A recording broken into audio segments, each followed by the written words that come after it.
I assume your question, Senator Portman, is, will this bill pass the Senate?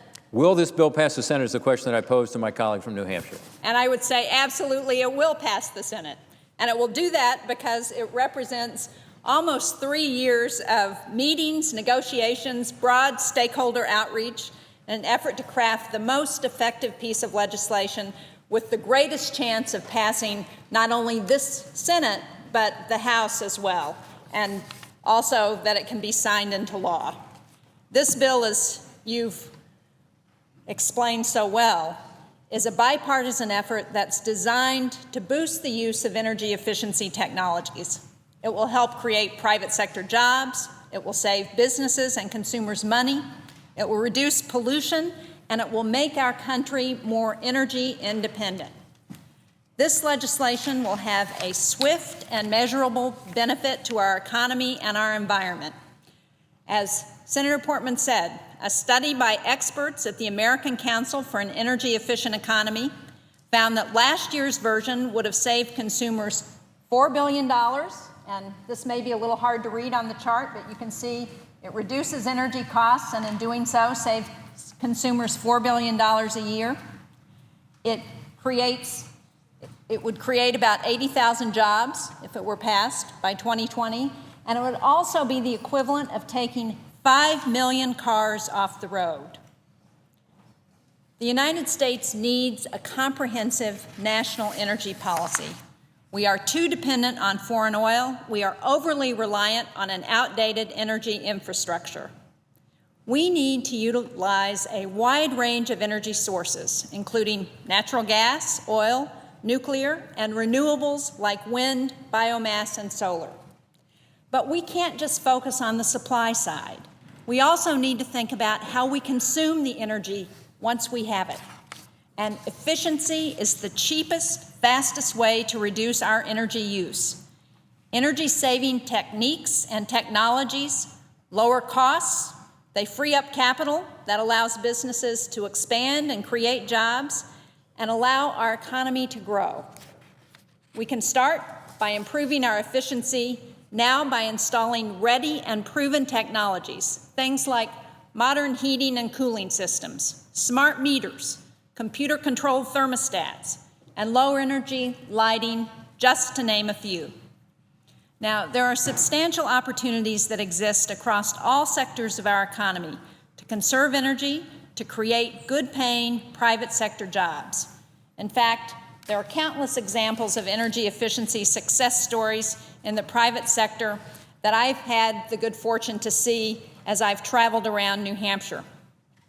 I visited small retail businesses, manufacturing companies, ski areas, apartment complexes, and municipal buildings throughout New Hampshire. They're all using energy-efficient technologies to lower cost, to improve working conditions, and most important, to stay competitive.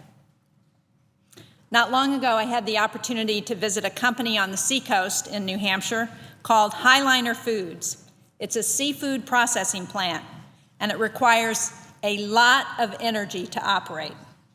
In fact, at one point, the 180,000 square foot facility consumed roughly 2 megawatts of power at any given time during normal operations.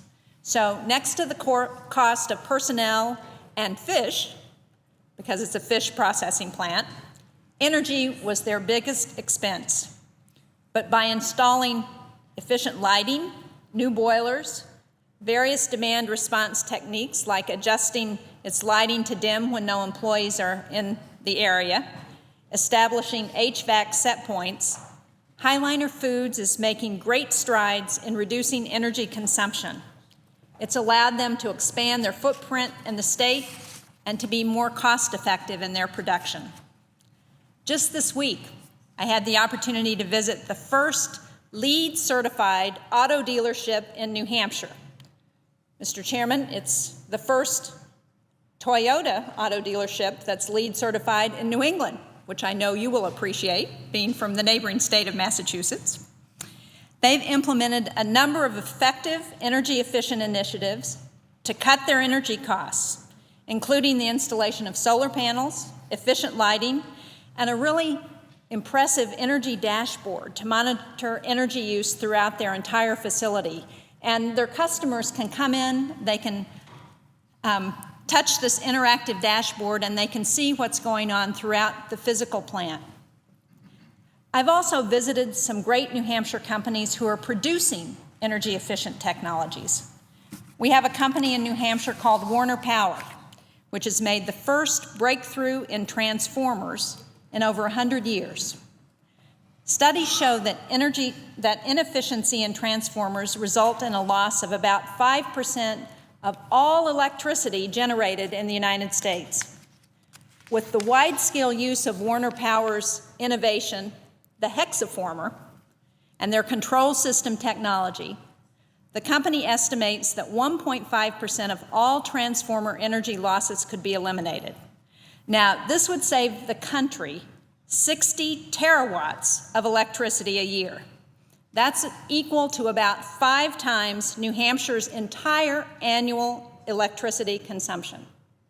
So energy efficiency is an excellent example of a bipartisan and affordable approach that can immediately grow our economy and improve our energy security.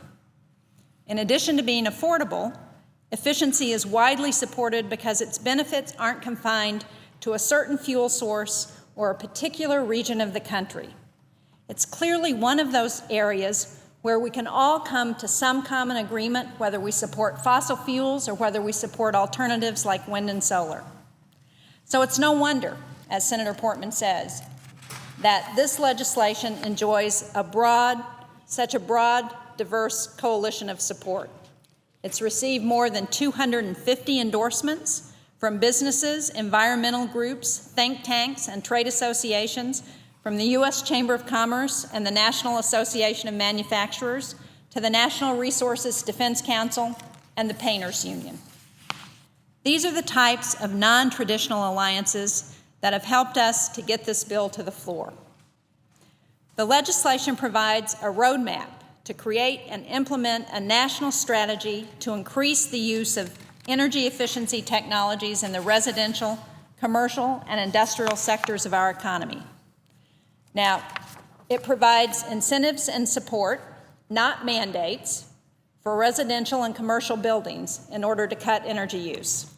And this is very important because buildings consume about 40% of all energy in the United States.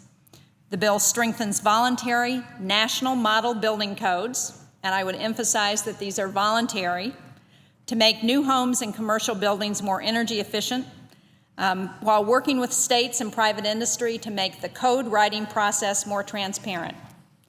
And it also trains the next generation of workers in energy-efficient commercial building design and operation.